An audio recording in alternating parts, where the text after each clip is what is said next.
እሷም ጥሏት ሄዳ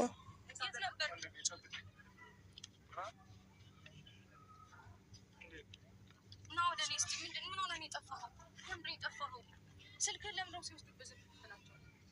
ስንት ቀን ስደውልልህ እኮ ስልክ አይሰራም ማለት ነው። ልቀቂው፣ ቆይ ልቀቂው፣ ልጁን አታስጨው። ያው ገና ከሆኑ የጀመራት ነው። ልጅ አመስገን ሰላም የነበረ ሰው ይተራብሽብኝ ነው። ተይ እንጂ ሌላ ምትይው የለሽም። ይኸውልሽ ከዚህ በኋላ አይደለም አመስገን ምናምን ለደቂቃ እንኳን ካጠገቡ ትደርሽ አልፈልግም። ገባሽ አይደል? ደህና ነህ አይደለም?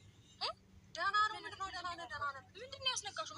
ምን ደህና ነው ምናምን ሲመጣ ሰላም ሳቂተው ወሬ ብቻ።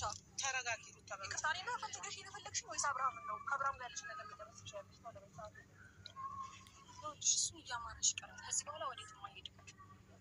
ደህና ነሽ? በመጀመሪያ ደረጃ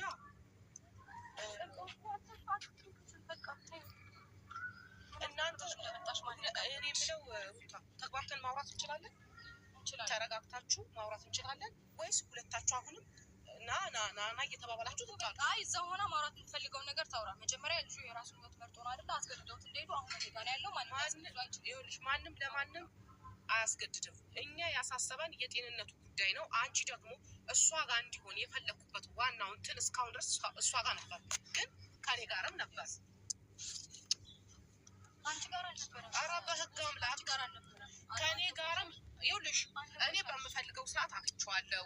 ስሚ ከእሷ ጋር እንዲሆን እኔ ከሁለታችሁ ጋር ይኸው ቀንድ የለባችሁም፣ አስወጉኝም። ከሁለታችሁም ጋር ይሁን። እኔ ምንም አይመለከተኝም። ምርጫው ጤናው ነው የሚያሳስበኝ ብዬሻለሁ ከዚህ በፊት። አንቺ ደግሞ አንቺ ጋር ሲሆን ከኛ ጋር እንዲገናኝ አትፈቅጂም፣ ማንንም እንዲያገኝ አትፈቅጂም። አንቺና ኤፍሬም ብቻ የያዛችሁት ቦታ ይዛችሁት እንድታመጡት ነው የምትፈልጊው። ገባሽ አይደል? እሷ ጋር ደግሞ ሲሆን እኔ እንዳገኝ ትፈልጋለች። ጤናው ለመመለስ ነው። አሁን ያለበት ሁኔታ በአንዴ ድኖ ነው ብዬ አላስበው። አሁን ባየሁት መሰረት ማለት ነው። ገባሽ አይደለም? ቡዜ ሌላ ነገር እንዲመስል አታድርጉት ነገሩን። ነገር ግን ይኸውልሽ አንድ ነገር ልንገርሽ ቡዜ፣ እሷን እያመጣችሁ እሷን እየጎተታችሁ ምናምን ስለሆነ ነው እንጂ በዛን ሰዓት እናንተ እንድታገኙት ያልፈለግነው። እሷ ከሌለችበት ውጭ እኮ መታችሁ ነበር አይደል? ከሌለችበት እኮ ከለከልሽን። ለምን እሷን ታውቁ? እመጣለሁ፣ ነገ እመጣለሁ። ኖ እንዳትመጪ፣ በቃ ጤንነቱን እኛ እንወስናለን፣ ከእኛ ጋር ይሆናል እኮ ማለት ትችይ ነበረ። ገና ከመምጣቱ እሷን ጎትታችሁ እያመጣችሁት እንዴት ነው ልልተው